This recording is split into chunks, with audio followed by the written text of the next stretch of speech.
Hi, welcome. It's Mary Ellen McGonigal here with your weekly Edge show for Saturday, November 13th.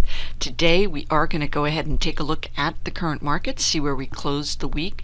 Beyond that, we will go ahead and look at the underlying sectors and industry groups. We want to locate where the relative outperformance is so that you in turn can participate in that area of the broader markets. And we are also going to take a look at some of the news that drove market and price action last week and is anticipated to potentially impact the markets going forward. Also, we do have a viewer question of the week that we're going to answer, and it has everything to do with momentum. We did see a little bit of a shift as it relates to momentum, and I will go ahead and share that area with you as well as some of the underlying stocks. So let's take a look at the news last week. It was all about inflation. We did receive consumer and producer price index information, and the rate of change in that is the highest it's been in 30 years. So we are seeing a significant uptick in inflation. Has a lot to do with supply chain issues, and another area that I'll share with you as well.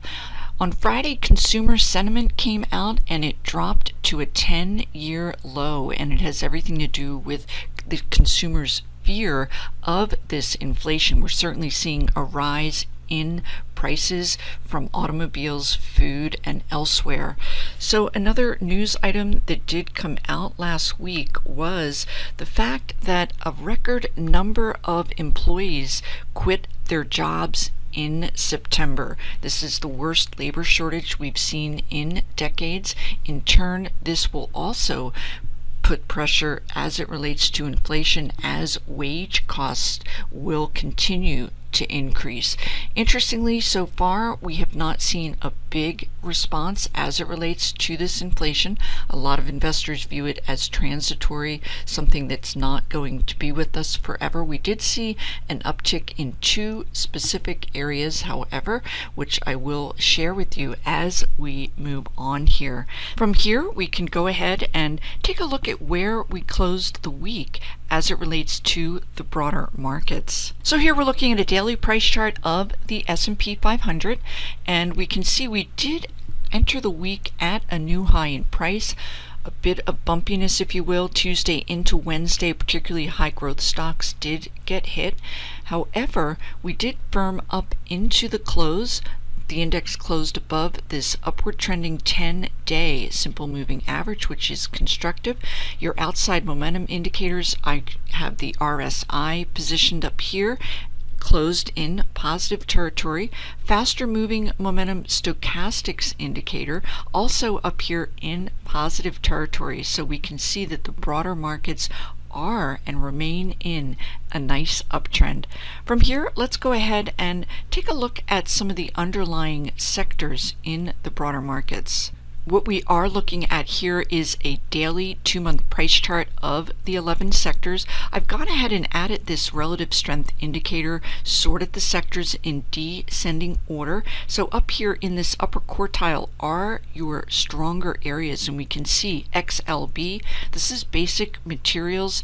There is an area here that is rallying, and we'll take a look at the next segment among the materials sector, but also technology up here in the forefront showing significant strength.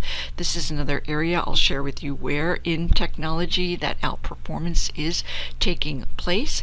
And then as we drill down, you also want to be aware of the areas that are trending downward a bit or showing relative underperformance. First up, we can take a look at energy. While it's not in a downtrend, we can see this significant uptrend that took place into the end of October is waning here. The energy sector is consolidating at this point in time. You can really tell that with this MACD indicator. It's a moving average convergence, divergence. Here's that uptrending period during October, and the shift with this black line down through the red that is simply telling us that this strong upside momentum for the near term has shifted, so we will be keeping an eye on that because at this point in time it's simply a period of consolidation. So from here, let's go ahead and drill down into those sub-industry groupings. I have a number of ETFs. I mentioned technology in an uptrend, and it's all about these semiconductor stocks that are up here at a new high in price. A number of these semiconductor companies are coming out with very strong earnings. There is, of course, a chip shortage that is increasing their revenues. And then also we can note that semiconductors at this point are posting a record quarter as it relates to sales. Certainly semiconductor chips are used in many industries, and their sales and outlook remain quite strong. From here we can take a look. I mentioned basic materials. That's going to be all about gold stocks that are on the rise. Gold is viewed as a hedge against inflation, so a lot of these stocks are in confirmed uptrends. We also, of course, want to take a look at some of these weaker areas that I mentioned. Brent crude oil pricing certainly still high up here at that 82 level, but this is in line with energy stocks that are simply waning at this point in time relative to strength that we're seeing elsewhere in the broader markets. Also, we did see an uptick in interest rates. This is another response to high inflationary pressures. In turn, will cause interest rates potentially to trend higher at some point in time. This could be a negative impact on growth stocks.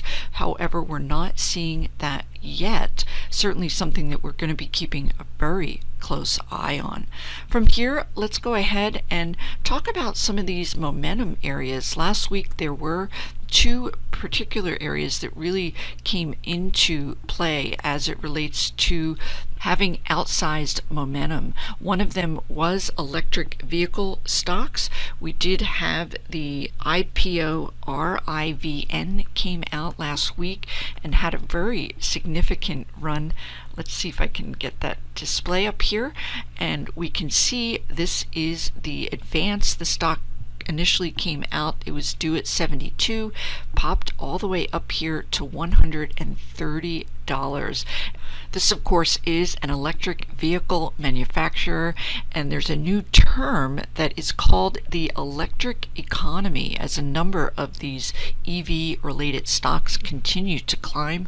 One name that is in a nice confirmed uptrend is ALB. This particular company provides 1/3 of the world's lithium supply, and this lithium is needed for electric vehicle batteries, and we can see the stock is in a very nice confirmed uptrend. They did come out with their earnings here, which in turn pushed the stock out of a nice 2-month base.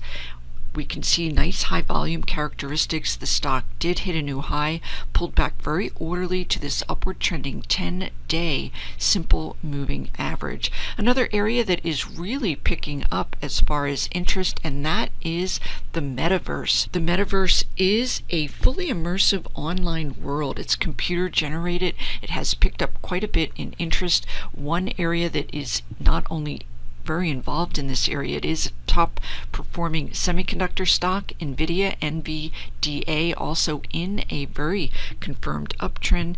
NVIDIA not only provides semiconductor chips for the creation of these computer generated online worlds, but also NVIDIA has their own platform called Omniverse. They are also a primary provider of chips to Facebook's new endeavor into this area. So we can see also in a confirmed uptrend, it had a very orderly period of consolidation. The stock did rally about 2%. However, the stock is overbought at this juncture, so a continued period of consolidation would not be out of line. From here, we can go ahead and take a look at an intraday chart to get a little more super near-term guidance as it relates to the potential direction. And here is, as I was mentioning, this period of consolidation that NVIDIA has been experiencing certainly over the last week relative to this uptrend. From here, we are going to want to see this MACD black line up through the red. We're looking at an intraday 1-hour chart. which would signal that the very near-term momentum has been regained. The RSI is up here in positive territory, which is constructive. The MACD in positive territory, which is also quite constructive. Another stock that we can look at in this metaverse space, they did report their earnings last week. RBLX is the ticker symbol. The company provides a platform for game developers that can then in turn provide entertainment in this metaverse 3D type of environment. Take a look. The stock had a gap up on the release of very strong earnings, very high volume characteristics. The stock broke out of a base, and we can see that it is in a confirmed uptrend. From here, we can also go ahead and drill down to that intraday 1 hour price chart, get a better feel for this little bit of volatility that we did see subsequent to that big gap up in earnings. However, the stock is in a very near-term confirmed uptrend, finding support above these shorter-term 5 and 13-hour moving averages, RSI trending upward, and then likewise this MACD had that black line up through the red, signaling that the super near-term uptrend is back in place. So that's it for this week. I look forward to seeing everyone next week. Have a great weekend. Hey, Mary Ellen here with Simpler Trading. Thanks for watching the video. If you liked what you saw, go ahead and hit that like button and leave comments below. And if you'd like to be notified to future videos, you can hit that bell icon and subscribe. Don't leave without subscribing to my MEM Edge bi-weekly report. I do have a special trial offer. And for those who'd like to learn about trading live with us, you can go ahead to simplertrading.com to learn more.